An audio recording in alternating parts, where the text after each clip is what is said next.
Hello and welcome back to another Lemon video, and in this video I have some suggestions from some peers and friends that Polybattle should definitely add in the coming future. Some of these are very crazy ideas, so don't be quick to anger in the comments, but yeah, I have 10 ideas that I have that Polybattle may want to add in the future, just some really cool and wacky ideas. And also, if you're new here, make sure to like and subscribe and watch to the end for a very important message. Let's get into it.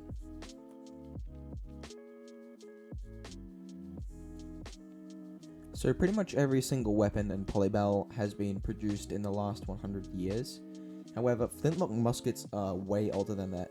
The earliest flintlock muskets begin around the 1600s, like the 17th century, is when the first flintlocks were being developed.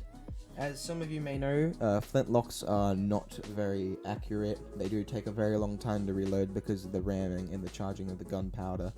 But yeah. But I'm really thinking that if you had a musket in Polybattle that would like 100% hit your target and would like instant kill it. It does sound like an overpowered weapon, but at the same time it would take a very long time to reload. And I would love to see the reloading animation of that, because that would be like smooth as. Like, I don't know if you've ever seen a musket reload in a game, but like, you need some intense like game developing skills to make that. And that would be really cool if Polybattle had one of them. It would probably be in the assault class, I'd say.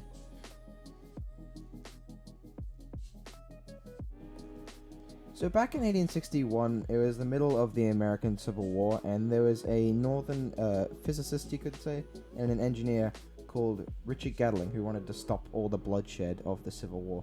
So he invented a gun that could do the work of 100, which obviously is the Gatling gun. That's where the name comes from.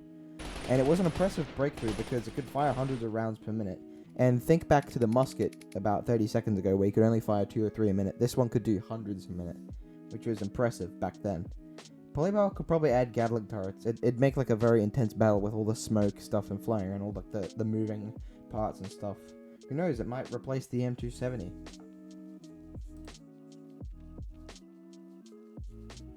Flamethrowers are very terrifying weapons. They shoot fire out of their spouts. How can you get any more terrifying than that type of weapon? Like, you wouldn't want to die to this thing, would you? You'd get cooked. I feel like that would be a very overpowered Polybattle weapon, but to equal it out, I would make sure that the flamethrower is short range, the reload time is very long, and also that it's not very accurate, and the splash damage does not kill you instantly. It like keeps you burning unless you like get healed by a medic or you like jump in the water or hit water or something like that. That would make much more sense. But it is doable. That sounds like an idea. Maybe even a flamethrower tank. Actually, no, that would be very overpowered. But yeah, it's a crazy idea, but it's just an idea.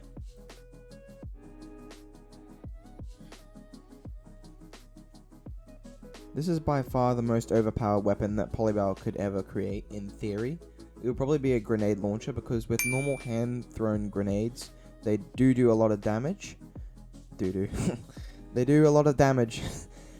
But if you could aim a grenade so well that you just cause like a hellfire, like it's raining grenades on a base, that would do like catastrophic damage. If you could imagine in your head, like hundreds of grenades falling down onto your base from like above.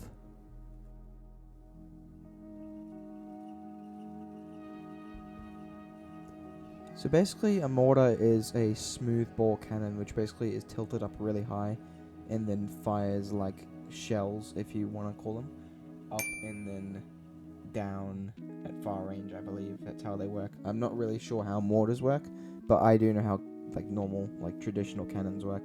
But with a mortar, it's just as I said, like the grenade launcher. You can launch strikes from a far way away, kind of like the missile truck, but like instead it's like something that like a player can hold, like say a tanker. He can deploy it on the ground and can start feeding like shells into the mortar and aim it towards like a base or something. That would be a very good idea. I think Polybattle should add to the tanker class.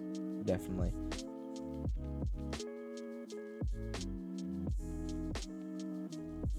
So there are some LMGs in Polybattle. There is the PKP Pecheneg, which is that Russian one, I believe, in the support class. However, it can't be like put down. Like with the mortar, how I said you could deploy it on the ground, there could be theoretically a LMG that like could be deployed down by a support trooper and could be stationed like somewhere in like a bush or behind a tree or something. That would be a very nice addition, honestly, like, because then you can get creative, because then you don't have to fire from where the turrets already are.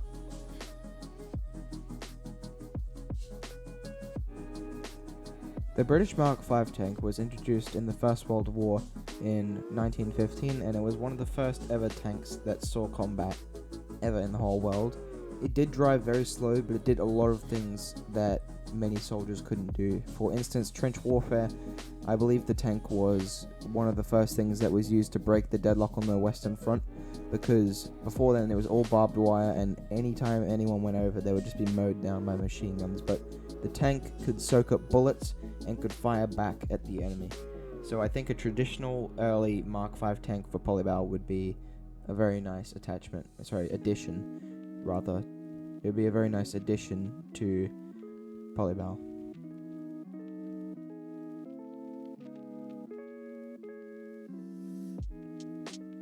Lever rifles were one of the first ever automatic weapons. You could say semi-automatic, I guess you could say, because, I mean, you do have to cock it after every time, technically, but it was a massive leap forward. It was used in the Wild West, and it was also used in the latter half of the 19th century before bolt-action rifles. And honestly, they are a personal favorite. I wish Polybattle had a lever rifle, especially maybe in the support class. That would be very cool if you could add in maybe a lever rifle with, say, 8 rounds or 20 rounds magazine. That would be a very good idea. I think it would be a very nice addition, kind of like the Mark V tank. And finally, number 10, Lemmy Lemon statue. So if you're not already aware, I'm going to be doing my first Robux giveaway at 500 subscribers. I'm going to spin a wheel, and one lucky person will be given 800 Robux via a Roblox code.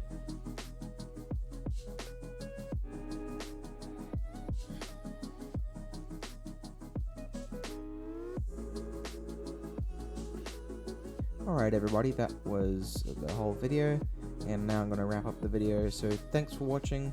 Make sure to like and subscribe if you're new here, because it really means a lot, because subscribers have been coming a bit slow lately, but I have done some research into my analytics, and I hope to turn that around soon. But anyways, I hope you have a very nice day, and make sure to share this to your friends and family, and I'll see you in the next video.